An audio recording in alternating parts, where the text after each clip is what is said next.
Francce will be looking to stop him from pole position back to Mir. Johan Zarco also carrying French hopes in P9 runner. He starts on the middle of row 6, 27 points behind the World Championship leader Fabio Quartararo, who has home. If the Frenchman can win here for the first 8 years ago, it is the hottest conditions we've had. They have gone away. The brilliant shoulder cap. Piero going into this one with the higher temperature. On the ground, some riders they prefer to go with the hard. Now we have to see.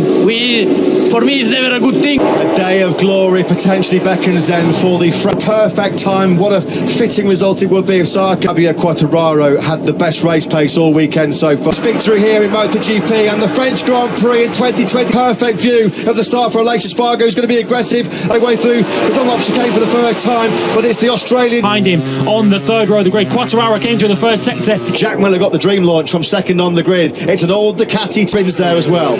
Sensational start from Taka Nakagami. He's just been Bagnaia and Joan Mir. He was second going in to Nakagami into turn number 12. Nakagami inside the room was there. Quartararo got picked up over the bike up. He's now coming back through, and Zarco's having a go at the pair of start as well. Fabio Quartararo does not need this. It's getting, I think it was with Johan Zarco, wasn't it? Directly ahead of him going through La Chapelle. Some places to Bagnaia and to Rins as well. Who was hoping for a better start from that brand new carbon clutch. He didn't exactly. He's nearly 3 seconds off the lead. Aleix Espargaro is back at the front though. There is Joan Mir ahead of Aprilia up to top gear, 6th gear, well over 300 down. Alex Rins, well, we saw big moments at 300 kilometers an hour. How scary was that? Oh, that was that the riders miss it. Yeah, it's snake left, it's snake right. So they're now back at the front. Jack Miller and Pecco Bagnaia under immense pressure. He led for so long, didn't he, in the Austin round? Has just passed Marc Marquez. You can see him at the back of the screen. Quartararo is 3.2 seconds behind this Ducati train at the front. Joined the race somehow on that factory Suzuki. How has he regained this? The move. Miller, was he out wide going through the museum corner or garage there? It's a factory Ducati 1-2. Bagnaia from his miserable weekend. He was praying for some pretty extreme weather today. No, unfortunately, that's been a big one for him. He needs the assistance of the main truck ahead of him. He is in such complete control, going all guns blazing to get back through on Pecco Bagnaia. He'll get himself up the inside there as they go to the museum. They were still side by side as they... Miller would have been a little bit apprehensive to have got the power down as quickly as Bagnaia on the almost half a second already as he comes through the second sector. The two factory Ducati men as they come into turns 9 and 10, just over 0.4 of a second. Now it's Quartararo then, still a long way to go. 27 laps of this Grand Prix is the only rider on track at the moment in the 131s. Frustrating about the start and then those first couple of laps, because all weekend, previous lap, as Lewis mentioned, has he already though lost to the Chartres Grand Prix of France? Whoa, big moment there. Something's happening to Aleix Espargaro. He's another mistake. Quartararo needs, he now goes wide through the Shimano berth. That's going to cost Quartararo. Was just caught by surprise about how slow Aleix Espargaro was on the last time out in Jerez, and then that big scare that he gained. He lost back again with that moment up behind Aleix. The reason why it's got even worse for Herbert. Turn 6, which is a fast crash around this Bugatti. So leads the way as we come to complete lap number 7 in rounds. Just set his personal best lap of the Grand Prix, 1:32.18. That time round in the 131s. Fabio Quartararo. More yellow flags out briefly there in the first 2 sectors. So then, conditions about struggling to manage that front tyre. There have been 3 4th places and 3 6th places, just 6 points clear of Aleix Espargaro group. Joan Mir lost half a second near the third set 2s. Quartararo once again, this time the faster of them, as you can see, is now closing right in on the back of Joan Mir. He looks at the... Yeah, just wanted to point something out when Brad Binder lost that wing, large wing on there, and he said at Jerez it was a ton. The bike comes down on an angle and gets really unstable. Through turn 6, and there you can see the leaker was top 10 with his rear ride-eye device engaged. The gap is less than 0.2 of a second, but you can see how close the beast is. Comes past you. Bastianini so often with good pace late in the Grand Text where he led for so long, he knew the move was coming from an old contrasting riding style to manage the tyres. That's why Jack Miller did such an amazing job. We're about to chalk off another lap here. Lap 10 done, and Mir just desperately trying to hang in to this podium. Johan Zarco running in 8th position. We saw him a moment ago. safely in MotoGP. It's really, really difficult just to get along. Mir, Aleix Espargaro and Quartararo to find a way through. Around both Mir, Aleix Espargaro and Fabio Quartararo cuts at the Dunlop chicane. One wonders whether Alex Marquez has fucking that Pecco Bagnaia was a little bit offline, a little bit wide. Here it comes. You know what's happening here. And Bastianini has come then into turn number 8 at Garage Vert.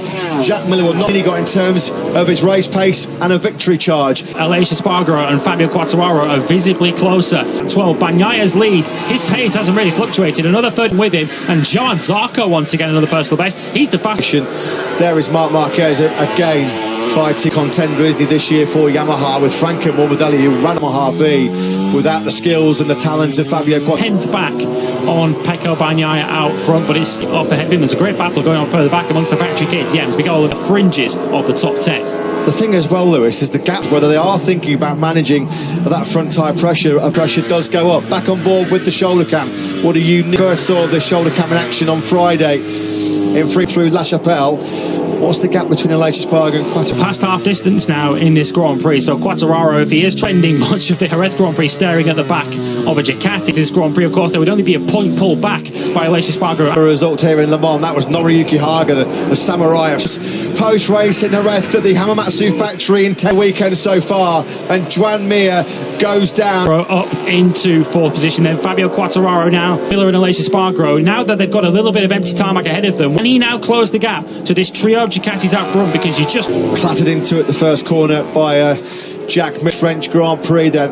We're just over half race this on that last lap. Had a really good lap on that year-old GP21. He was then up into the top 6. He's still got Joan Zarco on. Goes Rins around the outside. Quartararo then got boxed in 2 around the outside, but a little bit of an optimistic move into lost on the opening lap of the Grand Prix for the world champion. Just wasn't. Well, now then Bagnaia and Bastianini here are just starting to sector 4. Aleix Espargaro is just over one of this French Grand Prix. It looks like it could just be Rossi destined to be MotoGP World Champions, and Bastianini then split by just 3/10 at the start of lap 63 Honda. Is he going to have a little bit of go?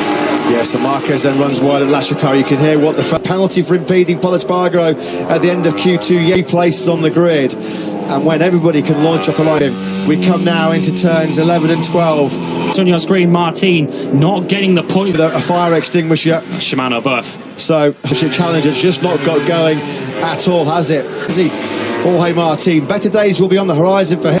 At the end of Grand Prix, when we see him up behind, of course, cast your minds back to the Austin Grand Prix as Matt Mendes Grand Prix. He did opt for the medium front tyre. Number 9, the front top turning, it went very, very early, didn't it? Down and out again for his 4th DNF in the beast to prevail. Pecco Bagnaia looking in the shape of an Bastianini. And a couple of key differences. One, Ducati certainly is well and truly armed to try really battling for 3rd place. Is that softer front tyre maybe?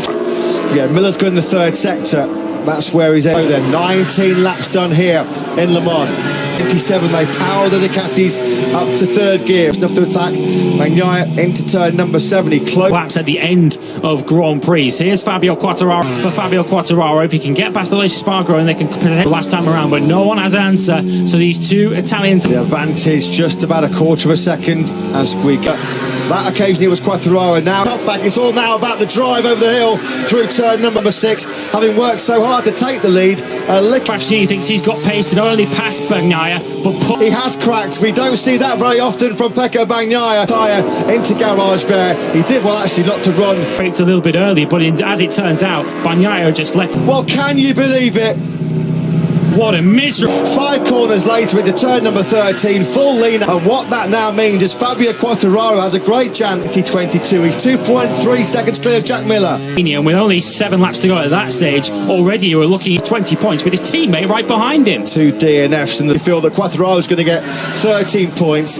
That's in 2nd place. Miller's got a big buffer then back to Aleix Espargaro. That final place on the podium. Quartararo's gone in hot. 21. We saw the initial move, of course, into Dunlop. She could have cost the factory Ducati man, and Bastian. Nobody can match that incredible pace of the big Prix. It's still very early to assume anything. Well, it's in his hand in MotoGP in 2022. 2.5 seconds he leads so far in 2022. The race winner in Qatar.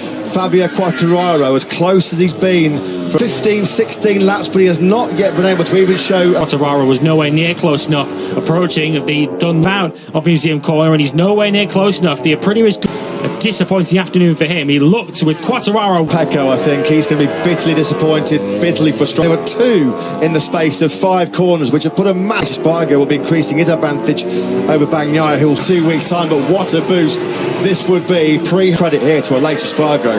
He's still lapping in the 130. He so desperately wants to make it. Qualifies the 3rd KTM crasher of the day. We've already lost Remy Oliveira trying to go with his teammate, and that's Spargans behind this young man, Enea Bastianini. And Maverick Vinales, who, as Matt mentioned at the end of the first lap for the Spaniard on the Aprilia, but he's at least going to sell course for a 3rd win of the season. He's 2.8 seconds clear now, and at the moment he's on course for another dream podium here to break for the Frenchman on that factory Yamaha. Frequently so far in this Grand have a home podium in front of those packed grandstands. 13 World Championship points at this stage, knowing that Bagnaia is got on the gas coming out of turn 7.